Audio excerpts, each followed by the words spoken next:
ಹಾಂ ನಮಸ್ಕಾರ ರೀ. ಸರ್ ನಮಸ್ತೆ. ಯಾವ ಊರು ತಮ್ಮದು? ಸರ್ ನಮ್ಮದು ಪಾವಗಡ ಅಂತ ಸರ್. ಪಾವಗಡ. ಇಲ್ಲಿ ಡಾಕ್ಟರ್ ಪ್ರವೀಣ್ ಬಾಬು ಹತ್ರ ದಾವಣಗೆರೆಗೆ ಎಷ್ಟು ತಿಂಗಳಾಯ್ತು ಬಂದೋಗಿ? ಸರ್ ನಾವು ಯೂಟ್ಯೂಬಲ್ಲಿ ನೋಡ್ಕೊಂಡು ಒಂದು ವರ್ಷದ ಕೆಳಗೆ ಗ್ಯಾಸ್ಟ್ರಿಕ್ ಅಂತ ಬಂದಿದ್ದೆ ಸರ್. ಗ್ಯಾಸ್ಟ್ರಿಕ್ ಅಂದರೆ ಏನೇನು ತೊಂದರೆ ಆಗ್ತಿತ್ತು ರೀ? ಸರ್ ನಮಗೆ ಒಂದು ಹೊಟ್ಟೆಯಲ್ಲಿ ಉಬ್ಬರ ಬರೋದು. ಸಾಯಂಕಾಲ ಆಗ್ತಿದ್ದಂಗೆ ರ್ಯಾಂಟಾಗಿ 300 ಮಾತ್ರೆ ತಗೊಂಡ್ರೆ ಆರಾಮಾಗೋದು, ಇಲ್ಲಾಂದರೆ ಫುಲ್ ಹೆವಿ ಆಗೋದು. ನಿಮ್ಮ ಯೂಟ್ಯೂಬ್ ನೋಡಿಬಿಟ್ಟು ನಾವು ಅಡ್ರೆಸ್ ತಿಳ್ಕೊಂಡು ಒಂದು ವರ್ಷದ ಕೆಳಗೆ ಬಂದಿದ್ದು ಸರ್. ನೀವು ಒಂದು 3 ತಿಂಗಳಿಗೆ ಮೆಡಿಸಿನ್ ಕೊಟ್ಟಿದ್ದೀವಿ ಸರ್. 3 ತಿಂಗಳಲ್ಲಿ ಕಂಪ್ಲೀಟ್ ಕ್ಲಿಯರ್ ಆಗಿಬಿಟ್ಟು ಇವಾಗ ಆರಾಮಾಗಿದ್ದೀವಿ ಸರ್. ನಿಮ್ಮ ಯೂಟ್ಯೂಬ್ಗಳಲ್ಲೆಲ್ಲ ನಮಗೆ ಫಾಲೋಅಪ್ ಮಾಡ್ಕೊಂಡು ಹೆಲ್ತ್ ಇಶ್ಯೂಗೆ ಆರಾಮಾಗಿದ್ದೀವಿ ಸರ್. ಆಮೇಲೆ ಆ ಗ್ಯಾಸ್ಟ್ರಿಕ್ ಎಷ್ಟು ವರ್ಷದಿಂದ ಅನುಭವಿಸ್ತಾ ಇದ್ರಿ ನೀವು? ಸರ್ ಒಂದು 10 ವರ್ಷಕ್ಕಿಂತ ನಮ್ಗೆ 10 ವರ್ಷಗಳಿಂದ ನೀವು ಅನುಭವಿಸ್ತಾನೆ ಇದ್ರಿ.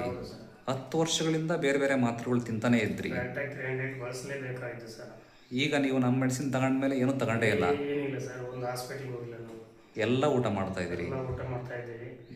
ಇಲ್ಲಿವರೆಗೂ ಏನು ಮಾತ್ರೆ ತಗೊಂಡಿಲ್ಲ? ಏನೂ ಇಲ್ಲ ಸರ್. ಆಯುರ್ವೇದಿಕ್ಕೆ ದೊಡ್ಡ ಇದಂತೂ ನಾವು ನಿಮ್ಮ ಮುಂದೆ ಯೂಟ್ಯೂಬ್ ಎಲ್ಲ ಟಿ ವಿ ನೋಡ್ಕೊಂಡು ಫಾಲೋಅಪ್ ಮಾಡ್ಕೊಂಡು ಸಣ್ಣ ಪುಟ್ಟಕ್ಕೆಲ್ಲ ನಾವೇ ರೆಡಿ ಮಾಡಿ ಈಗ ಮನೆಯಲ್ಲೇ ನೀವೇ ಮಾಡ್ಕೊಂತಿದ್ರಿ. ಆಗಲಿ, ಒಳ್ಳೇದಾಗಲಿ ಸರ್.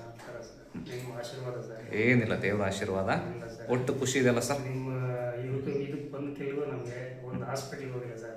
ಒಳ್ಳೇದಾಗಲಿ, ಥ್ಯಾಂಕ್ ಯು. ಆಮೇಲೆ ನಿಮಗೆ ಆರಾಮಾದ್ಮೇಲೆ ನಿಮ್ಮ ಮನೆಯವ್ರಿಗೂ ಕರ್ಕೊಂಬಂದಿದ್ರಿ? ಹೌದು ಸರ್. ಅವ್ರಿಗೆ ಹಿಂಬಡಿ ನೋವು ಅಂತ ಕರ್ಕೊಂಬಂದಿದ್ರಿ? ಅಂತ ಕರ್ಕೊಂಡ್ಬಂದಿದ್ದೆ ಸರ್. ಅವ್ರ ಮೇಲೆ ಆಯಿತು, ಹಿಂಬಡಿ ನೋವು ಕಮ್ಮಿ ಆಯಿತು. ಈ ನಡುವೆ ಸ್ವಲ್ಪ ತೂಕ ಜಾಸ್ತಿ ಆಗ್ತದೆ ಸರ್. ನಿಮ್ಮ ಹತ್ರ ಬಂದರೆ ನಮ್ಗೆ ಆರಾಮಾಗುತ್ತೆ ಅಂತ ಬಂದಿದ್ದೀವಿ. ಆಗಲಿ, ಅದಕ್ಕೂ ಕೊಡ್ತೀನಿ. ಸ್ವಲ್ಪ ನಮಗೆ ಇದು ಮಾಡಿಕೊಡ್ಬೇಕು. ಆಗಲಿ ಸರ್. ಒಟ್ಟು ನಿಮಗಂತೂ ಖುಷಿ ಇದೆಯಲ್ಲ, ಆರಾಮಾಗಿದ್ದೀರಿ? ಖುಷಿ ಸರ್. ಸುಮಾರು ಜನಕ್ಕೆ ನಾವು ಈ ಥರ ಎಲ್ಲ ಹೇಳಿ ಕಳಿಸಿದ್ವಿ ಸರ್, ಅಡ್ರೆಸ್ ಕೊಟ್ಟು ಹೇಳಿದ್ದೀರಾ, ಕಳಿಸಿದ್ದೀರಾ ಅಲ್ವಾ? ಸುಮಾರು ಜನಕ್ಕೆ ಕಳಿಸಿದ್ವಿ ಸರ್. ಅವರೆಲ್ಲ ಆರಾಮಾಗಿದ್ದಾರಾ? ಆರಾಮಾಗ್ತಿಗೆ ಸುಮಾರು ಜನಕ್ಕೆ ಕಳಿಸಿದ್ದೀವಿ.